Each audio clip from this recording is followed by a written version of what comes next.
Hello everyone. आज चाहिँ म माइत गाउँमा छु है साथी हो।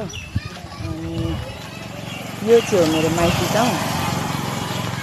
यो बाटो चाहिँ नक्सलबाट आउँछ हैन। त्यहाँदेखिको खोरेबारी बतेसी जान्छ। त्यहाँदेखिको यता एउटा बाटो छ सानो बाटो। यो चाहिँ मोड हो। यो चाहिँ मोड हैन। यो चाहिँ मेरो माइती घर। त्यहाँदेखिको यो घर मेरो काकाको घर। त्यहाँदेखि यता पनि मेरो काकाको घर। यो सबै हाम्रो काकाहरूको हो हैन।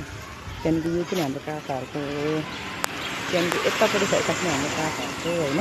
अनि चाहिँ मोड हो। यो वरिपरि चाहिँ सबै हाम्रो फ्यामिली छ। वरिपरि डल्लै हाम्रो फ्यामिलीहरूको हो। अनि चाहिँ मोड हो। अनि यहाँ हाम्रो चौतारी छ।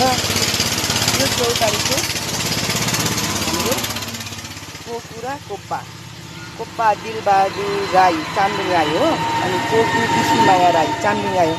यहाँ चामलिङ राई हुनुपर्ने तर राई मात्रै लेख्नु भएको छ काकाले चाहिँ। तर यहाँ चामलिङ राई हुनुपर्ने हो। अनि कोकु र कोप्पाको नाममा यहाँनिर चाहिँ एउटा चौतारा बनाएको छ।